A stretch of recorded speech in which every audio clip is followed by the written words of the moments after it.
সুপ্রিয় শিক্ষার্থী, আজকে রসায়নের একটি গুরুত্বপূর্ণ টপিকস নিয়ে এসেছি নিঃসরণ, যেটি একটি গুরুত্বপূর্ণ টপিকস, যেটি নিয়ে অনেকেরই ধারণা খুবই কম। নিঃসরণ অনেকেই চোখ মুজে মুখস্থ করে, কিন্তু আসলে আমরা যদি সচরাচর নিঃসরণ সম্পর্কে ভালোভাবে জানতে পারি, তাহলে অবশ্যই নিঃসরণ আর তোমাদের কোনোদিন মনে হারাবে না। অবশ্যই এই নিঃসরণ কি, নিঃসরণ কে, নিঃসরণ কি, নিঃসরণ কাকে বলে, নিঃসরণ আমাদের জীবনে বা আমাদের চোখের সামনে আমাদের জীবনে যে ব্যবহারগুলো করি, সেক্ষেত্রে নিঃসরণটা কোথায় আমরা পাই, আমাদের জীবনে কি ব্যবহার করি, আজকে সম্পূর্ণ বিশদভাবে আলোচনা করব তোমাদের এই ভিডিওতে। তোমরা অবশ্যই এই ভিডিওটা সম্পূর্ণ দেখার জন্য চেষ্টা করবা, তাইলে তোমাদের নিঃসরণ সম্পর্কে আর কোনো সমস্যা থাকবে না। নিঃসরণ হচ্ছে মূলত সরু ছিদ্র পথে। আমরা মূলত বেলুন দেখতে পাই। বেলুন আমাদের গ্রামে অনেক ছেলে মেয়ে বা আমাদের স্কুলে বিদ্যালয়ে শিক্ষার্থী, কোমলমতি শিক্ষার্থী বা কোমলমতি শিশুরা তারা বেলুন নিয়ে খেলা করে। এই বেলুনে যখন আমরা একটা সুই দিয়ে পরাই, তখন দেখবা যে ওই সুইয়ের যে জায়গা থেকে পড়াচ্ছি সে জায়গায় একটা সরু ছিদ্রপথ সৃষ্টি হয়।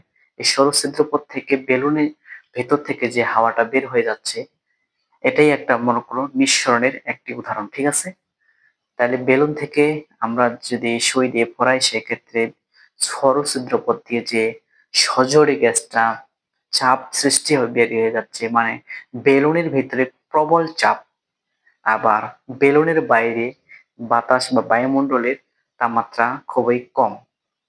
ঠিক আছে, বেলুনের ভিতরে যে উচ্চ চাপ রয়েছে, সে উচ্চ চাপ, ঠিক আছে, উচ্চ চাপের ফলে উচ্চ চাপ স্থান থেকে ওই সরু ছিদ্রপথ দিয়ে নিম্ন চাপ, মানে কি বাইরে বায়ুমণ্ডলের বাইরে যে নিম্ন চাপটা আছে, সেই চাপের স্থানের দিকে সজোরে বের হয়ে আসতেছে। সজোরে বলতে কি, সরু ছিদ্রপথ যেহেতু, সেক্ষেত্রে সজোরে বের হয়ে আসতেছে।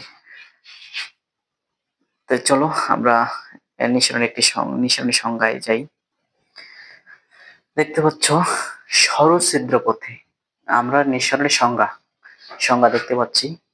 সরু ছিদ্র পথে উচ্চ চাপের স্থান থেকে কোনো গ্যাসের নিম্ন চাপের স্থানের দিকে সজোরে বেরিয়ে যাওয়ার প্রক্রিয়াকে নিঃসরণ বলে।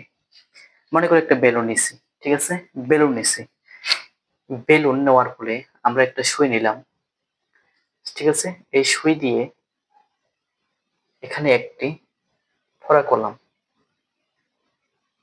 এটা সুই, ঠিক আছে, এই সুই দিয়ে ফোড়া করলাম, করার পরে দেখো যে এখানে একটা সরু ছিদ্রপথ সৃষ্টি হচ্ছে। কি পথ সৃষ্টি হচ্ছে? সরু ছিদ্রপথ সৃষ্টি হচ্ছে। এই যে সরু ছিদ্রপথ উচ্চ চাপের স্থান থেকে, এখানে কি আছে? উচ্চ চাপ, কারণ এখানে গ্যাস যখন ভরাই তখন তো একটা চাপের ফলে, উচ্চ চাপের ফলে এই বেলুনটা ফুলে যাচ্ছে, তার মানে এখানে উচ্চ চাপ রয়েছে। ঠিক আছে, উচ্চ চাপের স্থান থেকে, মানে উচ্চ চাপের স্থান থেকে এই যে সরু ছিদ্রপথ আছে, এখান থেকে বেরিয়ে যাচ্ছে। ঠিক আছে, কি বেরিয়ে যাচ্ছে, এটা কি আছে? বায়ুমণ্ডল, বায়ুমণ্ডল নিম্ন চাপ। বায়ুমণ্ডল হচ্ছে কি নিম্ন চাপ, মানে বাইরের যে বায়ুমণ্ডলটা রয়েছে, মানে বাতাসটা রয়েছে, বায়ুমণ্ডলটা রয়েছে, তে বেলুনের ভেতরের উচ্চ চাপ, বেলুনের ভেতরের চাপের থেকে নিম্ন চাপ হচ্ছে বাইরের স্তরটা। ঠিক আছে, তার মানে কি, সরু ছিদ্রপথে উচ্চ চাপের স্থান থেকে কোনো গ্যাসের, মানে কি, এটা মনে করো নাইট্রোজেন গ্যাস আছে কিংবা হাইড্রোজেন গ্যাস আছে, ঠিক আছে, কোনো গ্যাসে, যে কোনো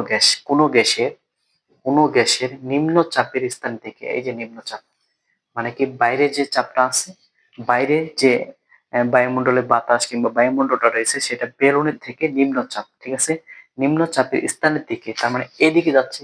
ঠিক আছে, কি বলছে? নিম্ন চাপের স্থানের দিকে, তার মানে এখান থেকে এ বাইরে যাচ্ছে, তাহলে নিম্ন চাপের স্থানের দিকে সজোরে, মানে কি এখানে যেহেতু চাপ আছে, এখান থেকে বের হতে হচ্ছে, সেক্ষেত্রে গ্যাসটা, গ্যাসের অণুগুলো বাইরে বের হওয়ার জন্য খুব জোরে যাচ্ছে, মানে সজোরে, মানে বেলুনটা যখন আমরা সুই দিয়ে ভরাই সেক্ষেত্রে দেখবা বেলুন বা যেকোনো জিনিস গ্যাস যদি কোথাও ভরানো থাকে খুব উচ্চ চাপে, সেক্ষেত্রে সেখানে যদি তোমরা সুই দিয়ে ভরাও তাহলে দেখবা যে একটা গ্যাস সজোরে বেরিয়ে যাচ্ছে, একটা শব্দ করে মানে দেখবা যে এই শব্দটা করতেছে। কিংবা তোমরা দৈনন্দিন যে মোটরসাইকেল চালাও বা সাইকেল চালাও সেখানে যে টায়ার বা টিউবে আছে যে আমরা হাওয়া দিয়ে ভর্তি করে রাখি, সে যদি কোনোদিন লিক হয়ে যায় সেক্ষেত্রে দেখবা যে একটা লিক হলে তো একটা সরু ছিদ্রপথ হয়ে যায়। সেক্ষেত্রে ওই সরু ছিদ্রপথ দিয়ে বেলুন বা সাইকেলের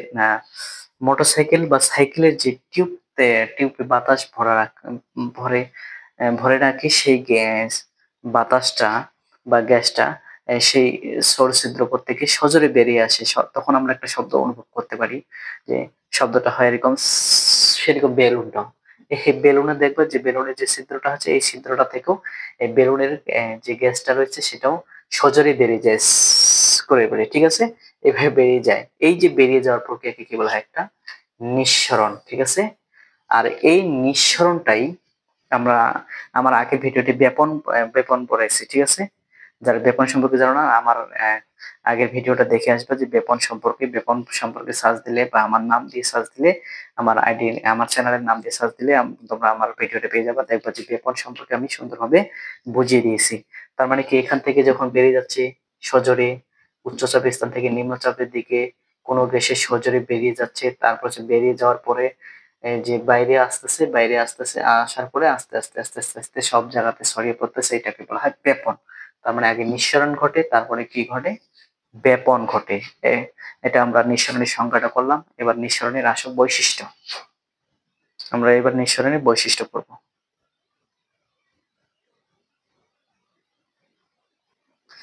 এবার দেখো নিঃসরণের বৈশিষ্ট্য। নিঃসরণের বৈশিষ্ট্য আমরা 4টা মূলত পেয়েছি, আরো পাবো। সেক্ষেত্রে মেন যে বৈশিষ্ট্যগুলো রয়েছে সেই বৈশিষ্ট্যগুলো তুলে ধরছি।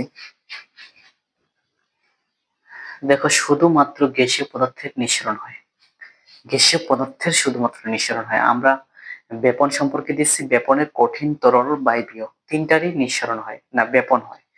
আর নিঃসরণের বেলায় শুধু কি গ্যাসীয় পদার্থের নিঃসরণ হয়, কঠিন বা তরল পদার্থের কখনো নিঃসরণ হয় না। চাপের প্রভাব থাকে, চাপের প্রভাব আছে। বেলুনের ভিতরে কিংবা সাইকেল বা মোটরসাইকেলের টায়ারের ভিতরে আমরা যে গ্যাস কিংবা রাখি ভর্তি করে, সেখানে একটা চাপ প্রয়োগ করে রাখি। চাপ প্রয়োগ করে রাখার ফলে সেটা ফুলে যায়। বেলুনটাকে যেমন যদি গ্যাসটাতে আমি চাপ প্রয়োগ করে রাখি তখন বেলুনটা দেখো আস্তে আস্তে অনেক বড় হয়ে যায়, মানে ফুলে যায়। সেজন্য একটা চাপ থাকে নিঃসরণের ক্ষেত্রে। ওই চাপের ফলে নিঃসরণের ক্ষেত্রে সজোরে বেরিয়ে আসে করে, ঠিক আছে, একটা শব্দ হয়ে আসে সজোরে সৌরছিদ্রপতি। এই চাপ আছে বলেই। এবং অধিক চাপের প্রভাবে গ্যাসীয় অণুসমূহের দ্রুত প্রক্রিয়া। তার মানে কি, বেলুনটা যখন এক বেলুনে যখন সুই ভরা বা দেখবা যে বেলুনটা ফ্রাম করে ফুটে যায়, কেন ফুটে যায়? এই যে চাপের প্রভাবে ওই সরু ছিদ্রপথ দিয়ে সজোরে বেরিয়ে আসে বলেই তাড়াতাড়ি নিঃসরণটা হয়ে যায়। তার মানে নিঃসরণটা একটা কি, নিঃসরণটা একটা হচ্ছে দ্রুত প্রক্রিয়া। প্রচন্ড চাপের ফেলে তাড়াতাড়ি নিঃসরণটা হয়ে যায়। নিঃসরণের আবার চতুর্থ বৈশিষ্ট্যটা হচ্ছে, দেখো, নিঃসরণের বেলায় আধারের ভিতরে অধিক চাপ।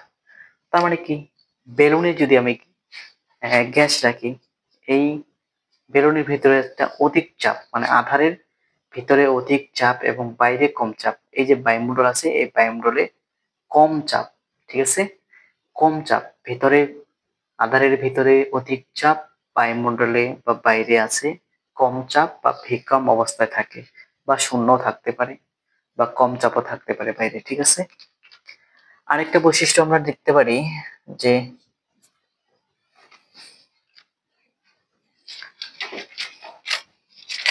আরেকটা বৈশিষ্ট্য লিখতে পারি যে অধিক উচ্চ চাপের স্থান থেকে নিম্ন চাপের স্থানের দিকে ধাবিত হয়, ঠিক আছে।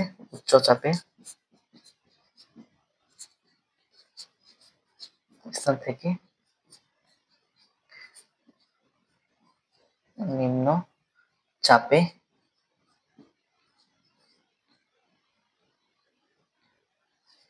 ছড়িয়ে পড়ে,